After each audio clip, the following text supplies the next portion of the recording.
This is Teachers Talk Radio, and you are listening live. Well, good morning, everybody, and welcome to a very special show today, because I am going to be joined by perhaps one of the very first people that I ever started following on Twitter. So pretty excited to have them coming on today. And without further hesitation, let's introduce our amazing guest, John Magee. Good morning, John. He's just joining us any moment. For those of you that are on Twitter, you might know John actually as being our kindness coach or the UK Kindness Schools ambassador. And the one thing that really stood out for me when I first saw John's Twitter profile was his pinned tweet, which says, "Teachers change the world, one child at a time." And I just thought, that's so beautiful, particularly for those of us that are educators that know the challenges that come with teaching. What I really love about John is that constant positivity, that constant energy, that real kind of light and kindness that John brings to the classroom that reminds us that education can be the most amazing and rewarding job in the world. So good morning, John. Good morning. Can you hear me, Poppy? Because I'm just double checking that I've got my audio through. Can you hear me? I can hear you perfectly, John. Can you hear me okay? Hey, it's fantastic when technology works, isn't it? I love it. So wonderful. And John, just as you were joining us there, I was kind of fangirling a little bit, just saying, I think you were one of the very first people I started following on Twitter. Oh, Confession. That's fantastic. Oh, thank you so much. That's that's very, very kind of you to say, Poppy. So thank you very much. Means a lot. Thank you. And one of my secret favourites. So maybe for those of us that aren't following you on Twitter yet, at kindness coach _ hopefully they will be soon. Can you maybe start by just telling us a bit about you, John, maybe what you do, what your education journey has looked like up to the point of you becoming our amazing kindness coach? So currently, off the back of signing the international publishing deal with Bloomsbury for the Happy Tank, currently travelling around the UK, doing staff training, so speaking at head teacher conferences, staff insets, and also delivering super learning days for I'd say maybe 70% Key Stage 2 children. I also do some Key Stage 3 high school talks. So last year was big focus on the Kindness Matters, the 30-day challenge with the book and the online courses. And then since signing the publishing deal with Bloomsbury, massive focus on getting the Happy Tank book into the children's hands, because there is an online course which our Kindness Matters schools have. So yeah, just really very, very grateful to be out there, getting to meet a lot of these children, teachers, families, and still pinching myself, feeling like a celebrity, because when I go to these events, or people asking for autographs and pictures, and because he used to see me on the TV, you see, so it's quite. I'm just a very humble guy. Just grew up in a council estate in Blackburn, and just very passionate about teaching kindness and how it can benefit everybody's mental health and well-being, and it's a great way to to help you self-regulate when sometimes your thoughts and emotions may be getting the, shall we say, the better of us. Amazing. And John, can I just pick up on something you said there? You feel like a celebrity. You are a celebrity. Like, hello. You're definitely a celebrity. And I know we've kind of got the next hour just to kind of hunker down. And the main thing I want to talk to you about is your book, The Happy Tank. But I hope it's okay. I've got a whole list of questions for you today. I want to talk about the book. I want to talk about your YouTube channel, which I'm literally obsessed with. I want to talk to you maybe a bit about what it's like being signed to Bloomsbury. So lots of questions, if that's okay, John. Yeah, of course. It's at the end of the day, as you know, Poppy, I live to give. I really do, and I believe everybody does. That's in education. It's not for the faint-hearted working in education, and especially with all the added pressure.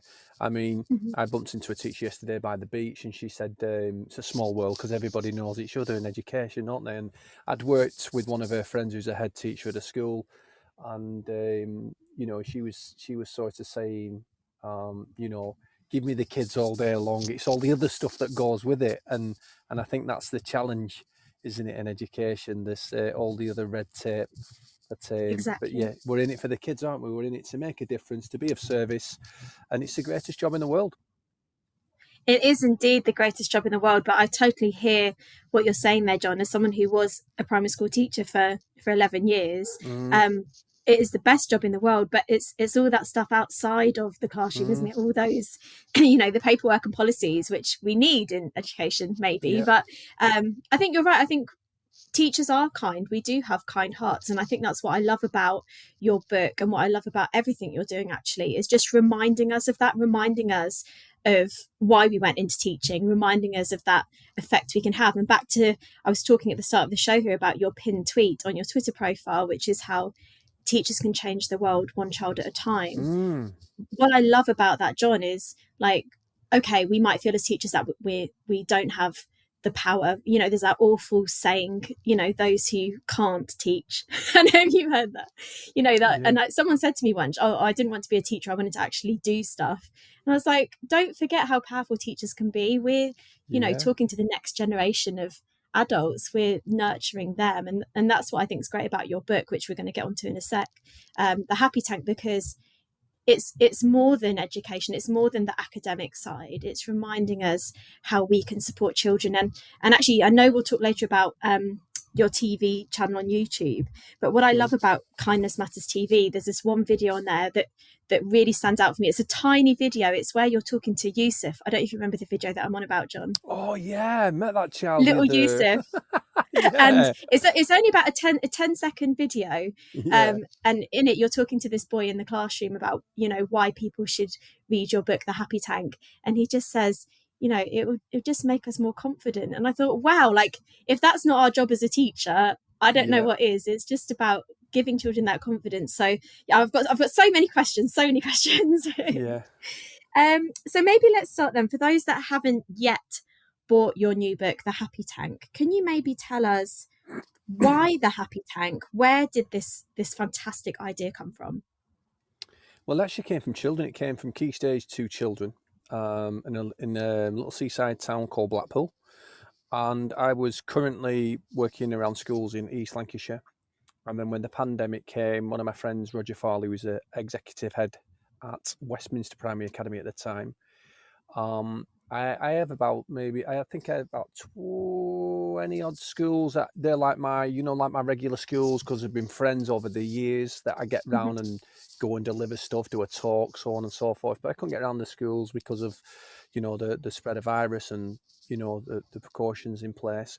So I was living down on the coast in Lytham St Anne's. So I chose Roger's school, and it's one of those schools that's got high levels of social deprivation, lots of people, premium kids, really, really challenging community. So when we went into the school, spoke with all my contracts with Kindness Matters, and they was like, no, John, that's fine. So I chose one school just so I could, won't be spreading any coronavirus and so on and so forth. And I'd done lots of staff training with Roger's staff with the neuro-linguistic programming, which is positive psychology.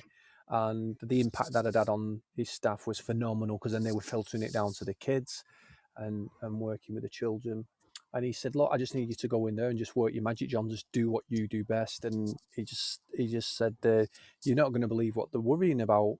And I, like most people, I said, what, sneezing on their gran and them dying, them catching coronavirus and, maybe, being poorly or, be quite fatal. And he said, no, they're worried about this SATs, John. Can you believe it? Oh my gosh. He said, get in there and let them know that they don't have to worry about the SATs and everything's going to be all right. So when I started working with the children and they shared their worries and their anxieties, it was absolutely shocking that kids as young as 9 were scared to death of the SATs more than being in a global pandemic. And I thought, hold on a minute, as a parent of 3, I thought this is not on. So we started talking about what could we develop to, and as doing my yoga teacher training at the moment, do all my qualifications in neuro-linguistic programming. Thought, how could we teach children how to self-regulate? How could we, all of these uncomfortable emotions which every single human being has to experience, whether it's anxiety, worry, stress, anger, they're all transient, these emotions, and they're all ephemeral, which means, they come and they go. And, no one certain feeling, whether it's happiness or sadness, can stay like that. It just comes in waves. It's fleeting. But it was, how do we teach the children that? So it had to come from the children. So, the art of storytelling. So I'm a great storyteller, and I love telling stories, because kids always remember, don't they? You tell them a story, they don't forget. they just hang on. I've got so many in my toolbox. So I'm telling lots of little different stories. I think we all love stories. I think even as adults, I love a good story. Don't we all? Yeah, it's great. So I started telling little stories about my kids and, other kids I've worked with in schools. And the only thing I change is the kids' names. And then they came up with a metaphor. So how could we come up with some therapeutic techniques to make us feel better on the inside? So what my outcome as a teacher was to teach the children that it's your circle of influence. So it's something I'm actually speaking at a head teacher conference up in Yorkshire for Kirsty Stubbs, a tattooed head teacher off Twitter. It's for all her head teachers, and it's talking about what's in our power of influence. It's some great work done by the late great Dr. Stephen Covey. And as you being a doctor, Poppy, you'll get that with your doctorate. So Dr. Stephen Covey, 7 Habits of Highly Effective People, read his book back in 2008. Absolute game changer. Radically changed my outlook on lots of things in life, lots of paradigm shifts. And it's about that circle of influence, or accepting the things outside of our control, which we have no control over, and learning how to just let it go. It's as simple as that, just letting it go. And it's a skill, and it takes time. So we started to look at that with the children, like, what do we have within our control? And then what I did is I brought in a model called the Mercedes model, which is a fantastic psychological model within neuro-linguistic and programming. And the children didn't get to see the model, but everything I was doing was verbally teaching them that how, as human beings, is how we function on the inside. So the outside world gives us very little information just through our 5 senses, sensory-based information. It's the vast majority of what's going on. So I think it's 10% of what happens to us. 90%, over 90%, is how we respond to it. And it was that when we seen the shift, we seen the paradigm shift, where kids went, all right. So the children came up with, it was either going to be called the joyful joy, which was the metaphor. We're putting something in. So I was going to write on sticky notes, affirmations and, believe in yourself, do your best not to worry, put them in a jar. And then one little kid we got talking about, I don't know how, about plumbing. They're so creative, aren't they? Children's kids talking this little child about a header tank, and if you put the bath or the shower on, and your mum will go mad if you've got both taps on when the shower or the bath's going. And then we talked about a tank of water, and the tank of water became the happy tank. Amazing. Wow. Oh, I love that. I know the story behind the title now. I always love when so interesting. I did wonder where that came from. So I love that, the happy tank. I love as well how everything you do, John, is really led by the young people and the children you're working with. I think that's what makes your voice so authentic. Well, I love it. So I want to ask you a bit more about the happy tank. And I think even for me, as someone who now trains the next generation of teachers at university level, it really resonates with me what you're saying, that actually the fact that those children were so anxious about their SATs, when there was the pandemic going on. I see this even with my adult learners. So, I'll have students that don't come to a lecture. I'll check in with them. They're like, oh, I'm so anxious that I couldn't leave the house. And I think something has gone wrong here when we've got people, really amazing people that can't regulate as an adult. And I do think part of that comes from even reflecting on when I was at school, how we weren't talking about mental health. We weren't talking about regulation and emotions, apart from in a very basic way. So I think your book's a great read for everyone. I know it is aimed, at younger children, but I think even for adults, the Happy Tank really helps us reflect, I think, on what regulation looks like. So maybe let's pick that up then. How do you think your book, The Happy Tank, helps children self-regulate their thought and emotions, John? Could you maybe tell us a bit more? Well, I think, like you said with Yusuf, for me, it has to come from the children. So it's as the author and developing the Happy Tank and obviously developing an online course and then the book to go with the course. It has to come from the children. As you've seen when I interviewed little Yusuf, and I've been interviewing other children, saying that, you just tell me how this book's helping you, and what have you done, and how has it impacted in you, and how are you taking that forward, and how is it helping you with your education, how is it helping you with life in general. It's just by teaching the children these subtle exercises from Mhm. positive psychology which work, and a lot of them are also from spiritual practice. So when I say spiritual, I'm not going all woo-wah woo-wah. It's like from things like yoga, like, so the importance of breath work. So a lot of your listeners will be very aware of like Wim Hof. So you said Wim Hof, you don't realize that Wim Hof's doing yogic breathing practices which were developed nearly 10,000 years ago, when some little monk was sat in a cave trying to figure out Yeah. his little monkey mind and asking himself questions, or herself questions, why are they having these thoughts. So self-regulation, breath work, just bringing yourself into the present moment. So it was looking at these type of exercises, these therapeutic exercises, which are tried and tested, and which sadly most adults go to a therapist later on in life, which could have been prevented earlier on, which is what we're doing now with the Happy Tank and other fantastic alternative educational programs out there, just like my friend Adrian Bethune, who's also a fellow authored at Bloomsbury, who has his Seeds of Happiness course. All these types of alternative educational providers, all with that same passion and drive to teach children as early on, and then also teach the teachers, because it's kind of sad, isn't it, that as adults, like for myself, why did I have to, in 2008, go onto an in-depth 10-year plus journey to understand who I am as a human being and why I have these thoughts and these emotions, to learn these types of psychology. Surely if I would have been taught some of this when I was a child at primary school, like, about my cognitive thoughts, where do emotions come from, what types of lessons can I learn in a primary school that's going to equip me how to self-regulate my thoughts and emotions, because it's certainly not going to get any easier when I get to GCSE level. It's certainly not going to get any easier when I get to A levels. It's certainly not going to get any easier when I get to come into do my degree. And it's certainly not going to get any better when I get into workforce, when there's a competition to progress and get promoted at that level. So Exactly. does it not say, when kids are saying they're frightened of SATs?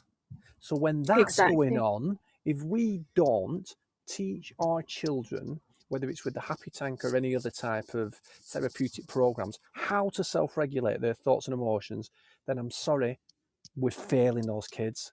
We are failing those kids, because sadly, when you and I was growing up, there was no iPhones. Well, I know there certainly wasn't in my generation. Please forgive me, Poppy.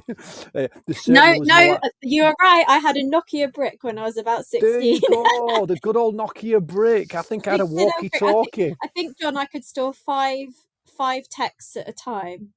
Brilliant. And you had Snake on it. Do you remember playing Snake on I was one of the Nokias? I have a confession to make. I still have a Nokia phone. It's called the Bat phone. So some weekends I just turn off my iPhone because it never stops, and I just go on my Nokia Bat phone, and only my kids. I think I have the local curry house in the area, the Just Eat number, essential. and I just turn it off for the weekend, so I'm not going on my social, so I can actually walk in nature, listen to the birds, look at the bees buzzing in the grass, hear children laughing and giggling in the park, hear a conversation, smell the lovely cut grass, and I'm really in the moment. So I do some weekends just turn my phone off and just have my little Bat phone, which is my Nokia phone. But back to what I was saying. So self-regulation, it doesn't get any easier, and sadly, through the iPhone and all types of smartphones, we have a massive problem with children spending too much screen time on their phones and being at home and in the bedroom, and only God knows what some of the things they're looking at. And as you and I both know, all behaviour is learned behaviour, and we learn from the things we see and we copy. It's what I call monkey see, monkey do. And children are modelling what they're seeing. Now, the sad thing is one of our affirmations that we have within the Happy Tank book and the course is comparison is the thief of joy. I do not need to compare myself to anything or anyone. We teach the children the power of affirmation. So what we're doing is cognitively programming our subconscious mind to take that affirmation and believe in it. Once the conscious mind believes in that affirmation, whether it's that affirmation or any other, this is when you get the byproduct of the emotion that attaches to the thought. Because thoughts and emotions trigger from each other, so you can get a sensation in the body that could be a not so nice sensation, and then the thought will try and put meaning to the sensation, even though there's nothing going on in the present moment around you. You could be by yourself in a field, but you feel a little bit, why am I feeling a bit sad? And your thoughts try to start putting meaning to it. So what would happen if we had an affirmation to work with that emotion, whatever that transient nature of that emotion would be? And this is what we're teaching the children, that, with your thoughts and emotions, little things like affirmations to program your subconscious mind. Obviously, we don't tell the kids are subconscious. We just teach them the repetition and how it makes them feel. And then what we're doing there is we're teaching children how to self-regulate, how to take 100% responsibility for their thoughts and emotions in any given moment. I love that. And do you know why I agree with everything you're saying there, John? Why I think affirmations are so important, particularly for primary age children, but all of us as adults. And I think, again, that's why I really enjoy your tweets, because I think, as I am trying to do with my Twitter, to put out these positive messages for people who might not have heard these kind of positive messages about themselves, whether that was in the home growing up or, from the people who, should have been those caring for you. We haven't always had those positive voices, and they can become that kind of inner critic, can't they, in us? Like the things we hear being said to us become our own negative self-doubt. So I love the thing about affirmations. Actually, I want to pick up, I want to talk to you later about your YouTube channel, but I want to mention something now, if that's okay. Because on your YouTube channel, Kindness Matters TV, one of my favorite videos, it's based off the Happy Tank, and it's the one about happy tapping. Do you remember the one I'm on about, John? Yeah. I really love that happy tapping video, because actually before Christmas I was getting really overwhelmed with everything at work, and I thought, I'm going to try tapping, but my brain's kind of so busy. I watched one video and then I never tried it. But when I came back to your video on Kindness Matters TV, which I think was just in such a nice, like, simple way, the way that you present, I really like. So I was like, oh, I'm actually going to try this. And I don't know whether I can ask you a favour, John. Maybe could you talk a bit about happy tapping with us now? Is that something we could do on the radio? Yeah, of course. Yeah, obviously, because it's not visual at the moment. And before I do that, I just need to be honest with you, because as you know, I had a meeting with my agent this morning, and I spoke with Bloomsbury, and it's been very difficult because I've been encouraged to go onto TikTok quite a lot in the last. It started 3 years ago, before TikTok had even started. Someone who I work with in the States had said, "Look, John, you'll be massive on this new thing coming out called TikTok." and honestly, 3 years ago, and I was like, "What?" And then he showed me. I was like, "Oh, I don't think it's me. That it seems like I'm being silly." He's going, "Honestly, you're really good on video. You come across so authentic." Anyway, I couldn't do it. And then we lost a big account. We got one of our accounts hacked. We had a massive account, Kindness Matters account on Instagram. It was my own fault. I clicked on a link, lost it. It really hurt my feelings because I couldn't get the account back, and Facebook they wasn't too kind, was Facebook or Instagram. So I'm very true to my values and beliefs, and I just couldn't go back. Fortunately, as you know, because I've started again on Instagram. I had a sister account, which was a family account, and that grew really quick to like 20 or 30,000. That was just playing with it 10 years ago, but I kept it as a backup, thankfully. So I've had this bit in my teeth, basically, Poppy, because, like I said, I'm very true to my authentic self and my values and beliefs. And you know what it's like if someone offends your values, you've got to really work on that stuff and really unpick it. But it's hard, isn't it? So. So I've had this 50-50, do I commit to TikTok and more to Instagram? And I've just been dipping my toe in the water, because Once I give 100% to something, you're just going to see a tsunami of kindness. It's going to be colossal. So I've been dipping my toe in and out of it. But now with you saying that this morning about the YouTube channel and so on and so forth, and I've been asking lots of head teachers in schools about, because they have, I've got to respect that a lot of my friends who are head teachers, they have, it's the bane of their life is TikTok. It causes so many problems in schools. Yeah. And I'm like, I don't want to add insult to injury. And so I've got this dichotomy where some people are saying, yeah, but John, you're shining a light in a dark place.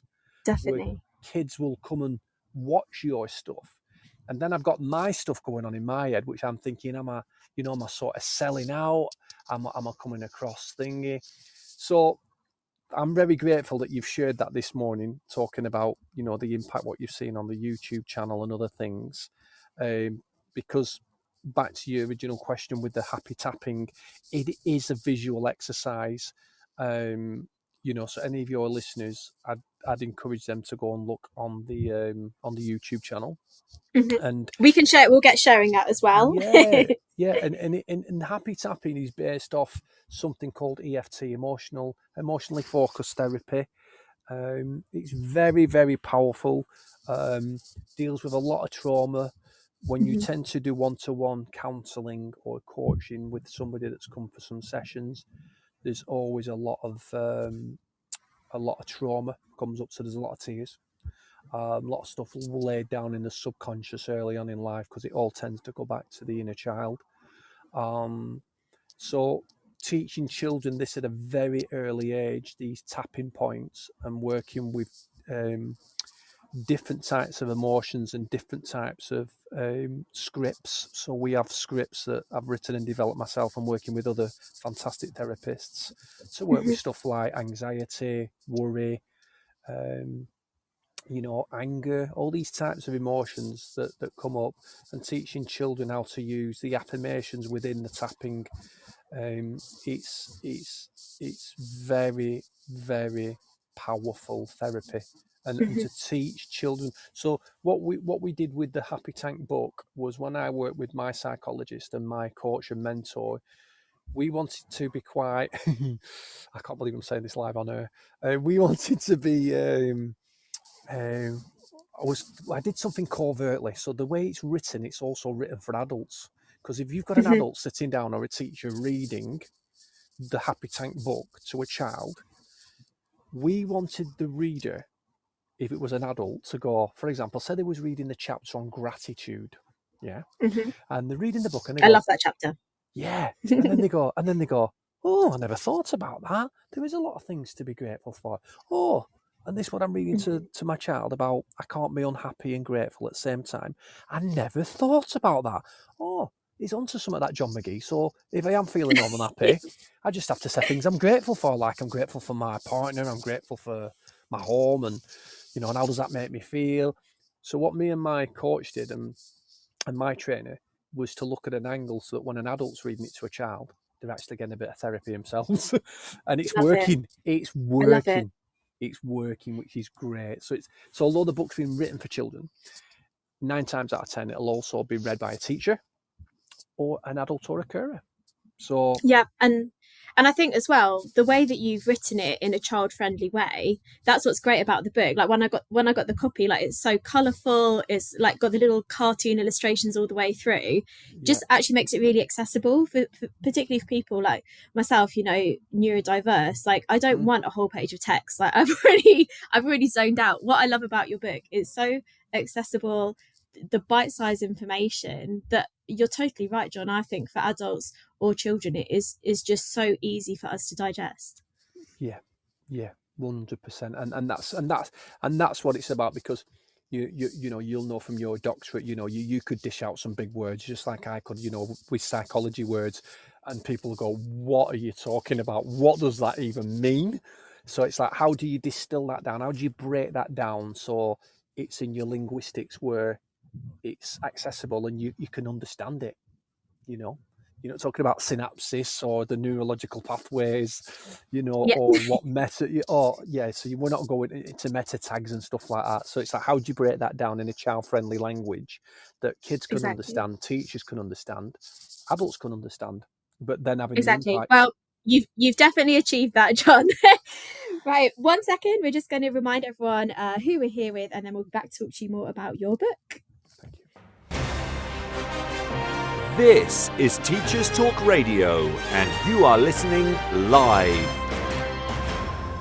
So, welcome. I can see we've got lots of new listeners just joining us in the studio. I'm Poppy Gibson, and we're here with our VIG, very important guest, John Magee, author and kindness coach here on Teachers Talk Radio. Good morning, John. Good morning, Dr. Poppy. How are you? Oh, I always love it. You know, that old imposter syndrome. I do love when people use that. So thanks. I'm good, and I'm so happy you're here, and I've really enjoyed chatting to you. I feel like time's flying. We're already halfway through the show, and I've got so many more questions for you, John. But first of all, I wanted to pick up on something we spoke about just before the break there, about being kind to ourselves first. And I really like how you told us about your bat phone. For anyone who missed the first half of the show, go back and listen on the podcast. John spoke about detaching sometimes from social media for that break. Maybe could we talk a bit more about that, John, about being kind to ourselves? Yeah, well, it's this is where we all go wrong as human beings, and because as human beings we're very visually referenced, externally referenced, so we learn a lot from the external environment.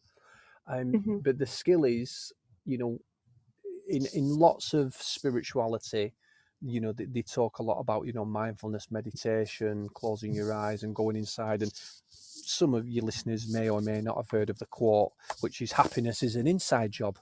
And it truly is. We've got to learn to start going inside, and one of the ways to that is closing one of our senses, being the visual sense, and just exploring. And as most people say, I've got so many busy thoughts, and I find it hard to concentrate. Well, that's good, because if you've got busy thoughts, then you've got an awareness around your busyness, haven't you? And it's like Mm-hmm. anything. It's only like it's like if you look at if we look at like a river or a stream, and it's chopping through, like a nice forest and woods. At the bottom of the stream, it's going to come to a point where it hits the lake, and everything settles. And that's sort of like with your thought process, really, is that we've got all these busy thoughts, and it's the monkey mind does give up after a bit. It does calm down, but it's like anything, it's with repetition. So the only way we can do that is by having a daily practice and just starting really small. But the trick is in the repetition, which is what I term as happy habits.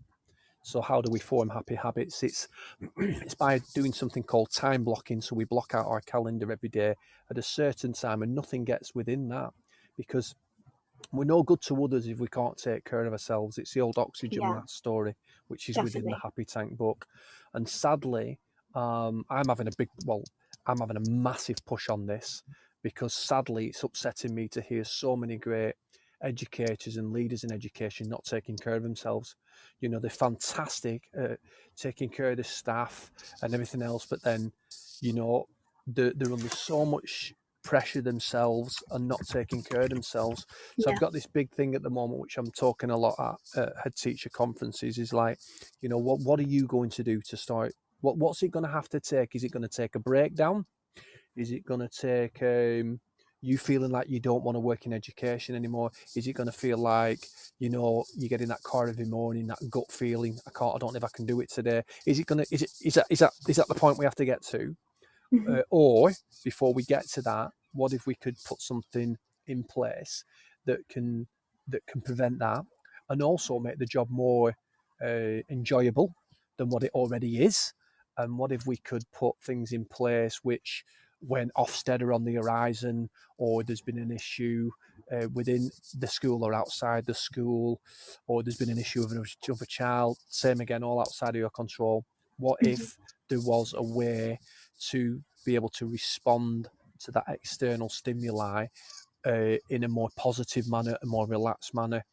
And it can be done. And the secret is in that time blocking.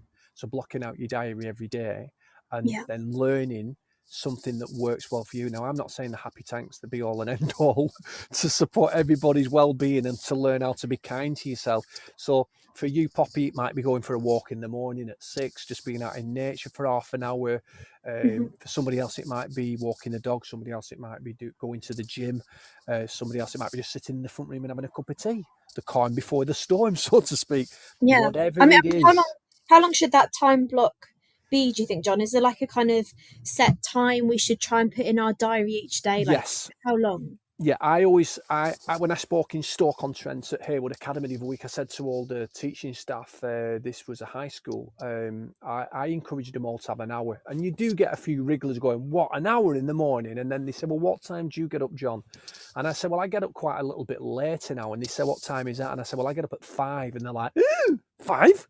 And I said, yeah, I used to get up at 4 because I give 2 hours back to John Magee every morning. 2 hours. Sometimes on a Sunday I'll relax. I'll still get up, but then I'll get back in bed and have a cup of tea and just relax and listen to the birds and the bees and whatever else. But I give 2 hours. I give minimum of 5 hours a day back to myself. Love So I have my 2 hours in the morning, which is my yoga practice, which consists of journaling, breath work, affirmations, happy tapping, whatever comes up in that time. And then in the afternoon, I give something back to myself. And then what I do is I bookend my day, which is I just evaluate what's gone on in the day. I bookend it with journaling and that solitude and that quiet time. But that's my story. I'm not expecting that from anybody else. Wow. But what I would encourage to any of your listeners, minimum 30 minutes. And you have to take in the variable, but not everybody's a morning person. Okay, that's fine. If you're not a morning person, find a time that works for you. So I just recently coached a chief exec of a football club, and I was blown away. His time was actually in the afternoon, 12:30 till 1. We left the club and we worked on the model, what worked for him, because in the morning he had a big commit. He was not a morning person, but he had his daddy duty to do and support his wife. And then because he's got so many staff and maybe 8 or 9 different projects working within a massive community and working with all the schools within that community, he didn't have that time because he had that added pressure at work. So his cortisol levels were right up there, managing his staff and his team and whatever the day brought. And then nighttime, by the time he got home, he was tired. He was spent. So we looked at a model, right, well, what's stopping you getting out at your lunch? So that worked for him. 30 minutes out the office, generally most times not using his phone. And then what he brought into it was listening to a podcast that stimulated him. So headphones on, out of work, no distractions, told all his team, unless it's a crisis, you call me. And that's what he's done. So he learned time blocking. He found a time to block his time to fill his happy tank and give that back to himself. And his productivity has gone through the roof. And I had a meeting with him about 3 weeks ago because I didn't have the capacity to coach him because I'm so busy. But because he's a friend and I've worked in partnership with him for over 10 years, I had to just move things around myself to support him because he does a lot of good in education, 30 odd primary schools. And I asked him, I said, can I share your story? I'm speaking at head teacher conference for Kirsty Stubbs, a tattooed head teacher up in Yorkshire in May. Can I share your story? And he said, of course you can, John. He said, because if it wasn't for that coaching with you, he said, I think I would have maybe had a breakdown. So that's the power of time blocking. That's Amazing. half an hour, Poppy, half an hour every day. He found the solution. Yeah. So he wasn't reactive, he was proactive. We had to find, and this is the problem we have, is one of the NLP presuppositions is, if what you're doing isn't working, do something different. Do anything different, you'll get a different outcome. But what we're creatures of habit. So we go back to our default. Exactly. So we go back to our unconscious patterns. We've got to challenge our unconscious patterns. And so we have to put something in place to be kind to ourselves, to put ourselves first. Now, who wouldn't want a better intimate relationship with a partner? Who wouldn't want to, increase the productivity in school? Who wouldn't want to increase the overall mental health and well-being when they're around their friends and around other people? I can go on and on and on, and all it comes down to is being kind to yourself, is putting yourself first, because you're no good to anybody else if you're not putting yourself first. It's not selfish, it's not egotistical, it's taking care of yourself. And I promise you this, and your listeners, when you start to take care of yourself and put yourself first, every other part of your life is going to fall into place. I mean, don't get me wrong, there'll still be a few bumps in the road, but you will have the tools and resources to self-regulate those thoughts and emotions, because you've been putting in those happy habits, that repetition every single day. Because half an hour at the end of the week turns into whatever, 3 or 4 hours. 3 or 4 hours at the end of the week in a month turns to nearly 20, 30 hours. And then at the end of the year, what have you got? How many days have you got? You've got weeks that you've been putting into yourself. It all starts to stack up, and then all of a sudden you get a shift in consciousness. You start to say things to yourself like, oh, do you know what? I'm feeling really good this week. And what it is your unconscious mind is starting to absorb the goodness you've been putting into yourself. This is what starts to happen. Oh my gosh. John, when I grow up, I want to be just like you. You are grown up. You just make so much sense to me, and I'm sure everyone listening. I think, especially what you're saying there, John, like we're creatures of habit. So that's why if we did something like time blocking, it's just about making it a habit, isn't it? We just need to say, like the person with a football team, if their time is 12:30 till 1, like not compromising. Like if you block out that time, don't compromise that. Like I guess that's the hard thing, isn't it? Like sticking to it. 100%. And that's the thing, unless it's a crisis, then move it. If it's a family issue or something, like you said, like Ofsted's coming in or whatever, there's been an issue at school, of course it has to be collapsed. That's common sense. But other than that, no, because was it Aristotle or Aesop said, we are what we repeatedly do. Therefore, what was it? What it's that saying, I forget it off the top of me. You got me on the back foot, but basically, we are what we repeatedly do. So, it's all about habit forming. It all comes down to habit forming and starting small. Don't look at it like a big, what's that saying? How do you eat an elephant? Is it one bite at a time? Don't look at it and think, wow, how am I going to find an hour a day? Listen, start with 5 minutes then. Just have 5 minutes of, whatever it is to you, what you want to give back to your good self, because we've got to learn to love ourselves. It's the greatest love of all. It wasn't the Whitney Houston song. It was from Linda Creed, a fantastic writer. Learning to love yourself is the greatest love of all. I believe the children are the future. Teach them well and let them lead the way. It's like we've got to teach our children. And when we teach children, we learn ourselves, because they are our greatest teachers. And it goes back to, if Dr. Poppy wanted to visit her 7-year-old self, what would she say to that little 7-year-old? What does that little 7-year-old need to feel, fulfilled, confident? I'm only throwing things out. I'm not saying this is you. I mean, what I'd do now, I'd give that 7-year-old a copy of the Happy Tank, John, if I'm honest. Oh, that's very kind. John, I just want to say I've got a lovely comment coming from one of our listeners this morning, Jenny. Hi, Jenny. Thanks for joining us. And Jenny has just put in the chat, I feel calmer just listening to John. Oh, thank you, Jenny. That's very, very, that's kind, isn't it? Kind words cost nothing. Thank you very much, Jenny. That's very lovely. Amazing. And I also want to thank you, John, because I actually got a copy of your book, The Happy Tank, a couple of weeks ago, as we were coming up to the Easter break. And as you know, I'm a senior lecturer at uni, so I'm teaching teachers. And I think a lot of people say to me, oh, it must be much easier teaching adults than when you were a primary school teacher. But I think what's harder, whereas when I left the primary school classroom, your children go at 3:15, apart from the odd parent at the door, that's pretty much the end of your interaction with the children and parents to the next day. But obviously now with adults, they can email you any time of night, send you voice notes and Teams messages any time of the evening. And so I was reading your book just as we were approaching the Easter break, and the time blocking thing really got to me. I thought, do you know what? I I always make myself as accessible as possible. And I think in a way that's not always a good thing, not a good thing for me.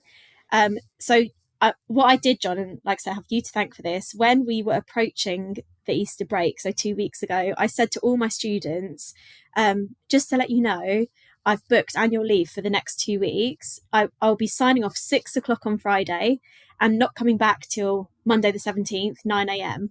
And I even sent that message to all of them. So I'm like, right, I'm going to say it. I'm going to manifest it. And I put on my out of office. And then, John, do you know what I did? I deleted my work email app and my Microsoft Teams app off my phone. And oh my gosh, I've had the best 2 weeks, just coming to the end of 2 weeks now. And I don't think I've ever switched off from work. And it feels kind of scary because I'm like, what am I going to go back to? I have had a little sneaky scroll on my laptop to check there's nothing awful. Yeah. But yeah, it feels really freeing. And I think you're right. Even if you start with 5 minutes of freedom, it's honestly incredible. Like just actually being able to detach from work has honestly, I feel so invigorated and refreshed and excited to go back to work next week because I feel like I've actually had a break. Yeah, and you know what? Thank you so much for that feedback. That just means so much to me that you've given that back to yourself, because honestly, Poppy, when you go back into work, you're going to be like a Jedi. You're going to be unstoppable. Let me tell you, because your happy tank is full, and you've already got these unconscious patterns that already know how to do your job, to do a fantastic job. So giving yourself that time to have that downtime, honestly, your body is just going to feel so replenished like you wouldn't believe. Honestly, it's like anything. First week or so, you get back into the swing of things, and it seems a little bit challenging. But that is so wonderful to hear that you're giving that back to yourself, because it's so important. It breaks my heart. I'm an empath when I hear these stories, and I find it so frustrating when I see amazing teachers in education or just people in general, when they're doing so much good in the world, but they're not taking care of themselves, and it's absolutely heartbreaking. And it's really, really not that difficult. It's like I said, it's as little as 30 minutes a day, and making it consistent, and and being really assertive and saying nope, nothing's getting within that time. That's for me. That's to give back to myself, because throughout the 16-hour day, from waking up at whatever time till I sleep at night, I'm going to do this much. I'm going to be giving this much today. So surely I have to give myself at least 10% of me working day to myself. But the paradigm shift is, when we do it first, it's going to increase our productivity, and in so many areas of our life. In so many areas, there's going to be so much good come from it. So it's counterproductive not doing it. And then sadly people do. They get overwhelmed, and they have breakdowns, and they throw the towel in, and it's heartbreaking when they've got so much to give. Exactly. And I think it comes back to something you said right at the start of our chat today, John, where you said, about teachers are kind, like educators are kind by nature. And I think that's what makes it hard. We are caring so much for our learners that we forget, where to draw a line and make those healthy boundaries sometimes. Yeah. 100%. Gosh, lots for us all to reflect on. So I'd like to share. Can I share this with Jenny? John. I'd like to share this with Jenny, because I think this is a really good universal affirmation that stops a lot of that critical self-talk, especially if we're gonna. Well, it covers everything. So I'll just say it to you listeners now, which is, the affirmation is, I am always doing my best until I find a better way of doing things. I am always doing my best until I find a better way. And we just keep repeating the affirmation. I'm always doing my best until I find a better way of doing things. And what that does, that one affirmation in general, is it stops the critical self-talk. So I don't know if you've ever had it. Most people have. So you do something and you think, oh, why did I do that? Oh, wow, I could have said this, or I could have said that. And so you're self-sabotaging yourself then. So it's like stopping that little monkey mind, saying that to yourself and saying, no, having that awareness around it, and then repeating that affirmation, because we're all doing our best. We are all doing our best. Our best might not be good enough for others, but in any given moment, we are doing our best. And if it doesn't work out, that it wasn't your best, then guess what? The good news is we get to have another go with it, don't we? And we get to do something a little bit different. Exactly. Oh, I love that. And hopefully, Jenny, you heard that affirmation dedicated there to you as well. That's really lovely, John. Thank you. So I can't believe we've got just about 10 minutes left. So I've just got about 3 questions left to ask you, John, if that's okay.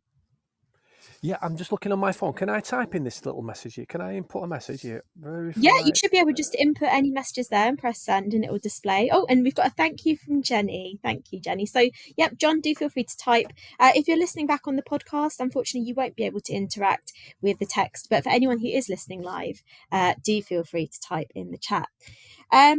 So, John, just a few questions left in our last 10 minutes. And I guess I just thought it'd be really interesting to ask, what is it like being signed to Bloomsbury? Because obviously Bloomsbury have published the Happy Tank for you. And so what is it like having them as your publisher, if you're happy to talk a bit about that?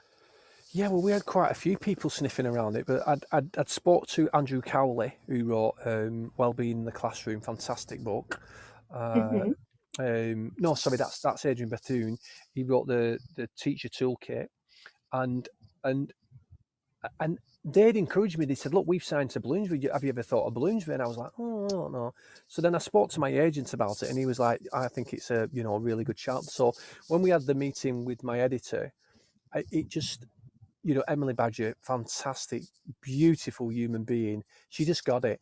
She got the kindness, and then when we talked about how the illustrations, how they needed to look, because obviously I was asking children in the school, so a lot of the children on the book and in the book are kids I've worked with. So I little Courtney who's in the wheelchair, I said to her, "Would you like to be famous?" She was like, "What?" Aww. I said, "I'm going to put you in my book that's coming out. You've just done a lesson with me."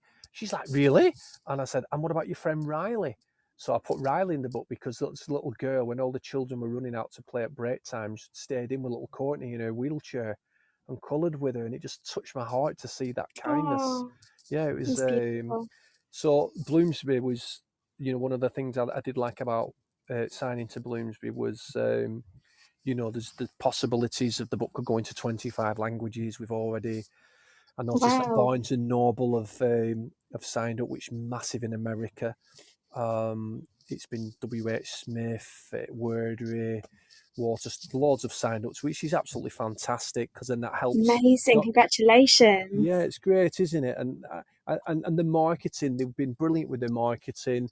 We're not big into sales and stuff, but sadly that's a side of the work you do. It's a byproduct, isn't it? We've all got to make money and pay for our bills, so to speak.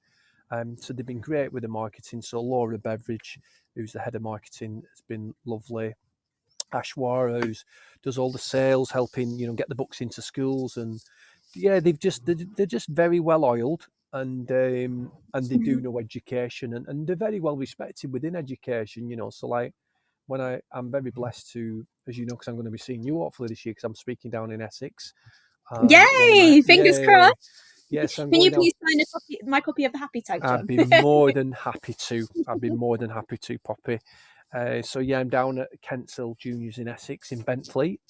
Been looking forward to go down there last 3 years. Finally got round to it, so I'll be speaking down there. So yeah, it's just it's great to have that a team around you like that. That are working well with my team at Kindness Matters, because as you know, I'm managing director Kindness Matters. I'm the founder. I do staff training. I do conferences. I still love doing super learning days with the kids. I know, and it is getting a little bit because I'm not any spring chicken. I'm getting longer in the tooth. But I love the mix. I love the mixed bag of. Are you going to keep time blocking, John? Make sure you've still got your frequent breaks, please. If you could only if you could only see my calendar now, nothing gets within my time blocking. Very rarely. Amazing. Very, very rarely. Amazing. So thank you to all of John's amazing team for bringing this book out to us. If anyone hasn't got a copy yet, it's called The Happy Tank. We'll be sharing some links to that through our Teachers Talk Radio post today. But absolutely love this book, John. But I just got two more questions for you, and I want to come back to something we spoke about earlier on in the show today, a bit more about your YouTube channel, Kindness Matters TV, which obviously links with your amazing book, The Happy Tank. Could you maybe tell us a bit more about kind of your goals with your YouTube channel, what we can find on there? And obviously we'll share that link as well today. Yeah, so that came from Joe Wicks. I became friends with Joe Wicks during the pandemic. I contacted Oh, Joe before. wow. Yeah, Joe was brilliant, and before we'd lost the big account on Instagram, he helped me do something called Live at 11. So he was doing his PE with Joe, and then I came up with an idea where, because kids were in the house, what acts of kindness could they do around the house to support the parents of the carers? And he did really well, and I started to see like the power in YouTube. But then one thing led to another, and there's only so many hours in a day, so it's come full circle now. Because a lot of our Kindness Matters schools, it's proper freaky, Poppy. When you go into a school and there's nearly 300 kids in an assembly, and they all go, "Your kindness tip today is this," and they do it same accent as me. They do the body language, and because they've watched that many kindness videos on the TV as part of the course if they're a Kindness Matters school, and they're modelling. The kids are modelling, and it's like, Wow. I was like, wow, we're onto something here. So we're actually working on something really big. We've just invested quite a few £1,000s into some filming equipment that I can use when I'm visiting different schools. I'm just learning and having a bit of coaching around how to use it, like for vlogging and that sort of stuff. Oh, And wow. then, Exciting. yeah. So we tested and measured it last year with a film company, but it was just to make it accessible for me when I'm on the go, so that I can just point and shoot, record it, great sound, great lighting, great HD, up in the cloud, and then my team take care of it. They do all that stuff. They do, schedule it and get it out there. And it's Mhm. because a lot of schools do like to let the children sit down maybe at the end of the week as a reward and watch Kindness Matters TV. So a lot of schools have been asking me, kids have been saying, "Can you do more? Can you do more?" And kids don't get it. They don't realize how busy you are, do they? So we've Yeah. looked at the time how we can carve out that time and get that content on a regular basis, so that children are just getting that constant drip of positive content and supporting their mental health and well-being. Brilliant. So, for anyone who's not watched Kindness Matters TV, if you literally just go on a search engine and type in Kindness Matters TV, you will find John's channel. But I know my 11-year-old son, he lives on YouTube, so hopefully he can start watching some more positive things. I think that's the great Brilliant. thing about YouTube, as you say, John. It's very Yeah. accessible for our young people and a favourite platform for many. So, fantastic. I can't believe we've only got a couple of minutes left. I've got something else I just want to squeeze in, and then maybe we'll end the show. You can maybe share your socials and how people can contact you and buy the book, although I know you've touched on that. So one thing I love about following you on Twitter, John, is all your lovely kind of little quotes and affirmations. So I wondered, just to end the show, have you got a favourite quote that you could share with us, please? Well, I have lots of my own quotes, yeah. So why don't I give you the one that's been put on the back of my motorhome that I'm traveling around the UK with my UK tour. It's Wow! Oh my yes, gosh, yes. yeah. So my affirmation that Tatlaw Signs in Blackburn, very or is it Douglas Signs? It's how Douglas Signs in Blackburn. They kindly put it on the back of the van, and they wouldn't charge me because they love the work I do. I was like, really? And they went, Oh, look, I John, love you that. you give so much kindness. We're not taking so much money. Make a charitable donation or whatever. And I was like, really? So the quote on the back of my motorhome that people see up and down the motorway is: a greeting, a gesture, or a giggle leave other people feeling better than before they met you. Oh, that's so beautiful, John. And I know for those of us listening today, you've made us feel better. Yeah, and that's what it's about, isn't it? Just imagine if everybody just lived by that quote, that every day as they go about the business, and they just said that as an affirmation, a greeting, a gesture, or a giggle, leave other people feeling better than before they met you. So you think every social interaction you have with every human being today, Poppy, Mhm, if you've just got that running in the back of your mind, thinking, right, I'm either going to make them giggle, I'm going to give them a compliment, or I'm mhm. going to praise them and say they're a really good parent or they're very good at the job, and then you've done your bit. Then you've left and you've made an impact on them.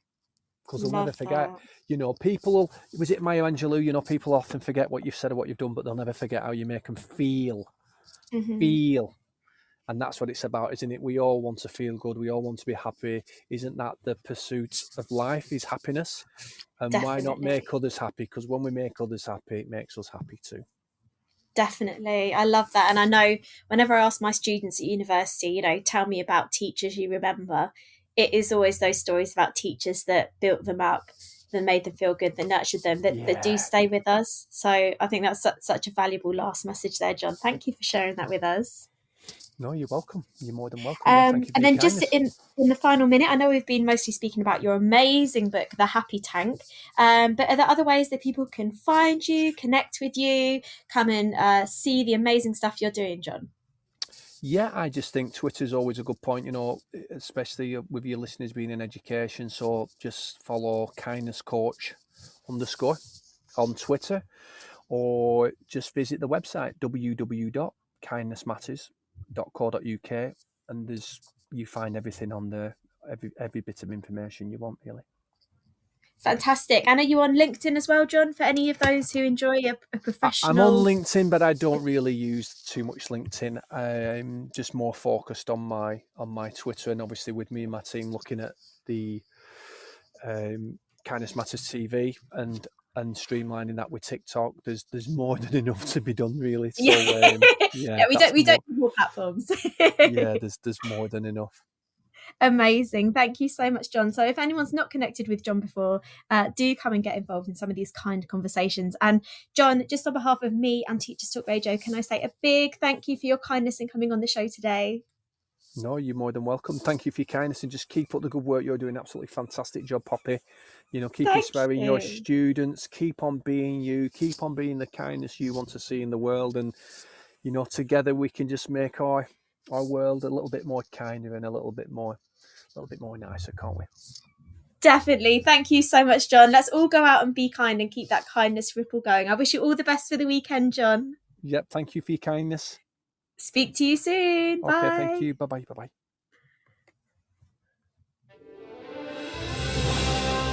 You've been listening to Teachers Talk Radio. Tune in live and listen back at ttradio.org. We look forward to hearing from you next time on Teachers Talk Radio.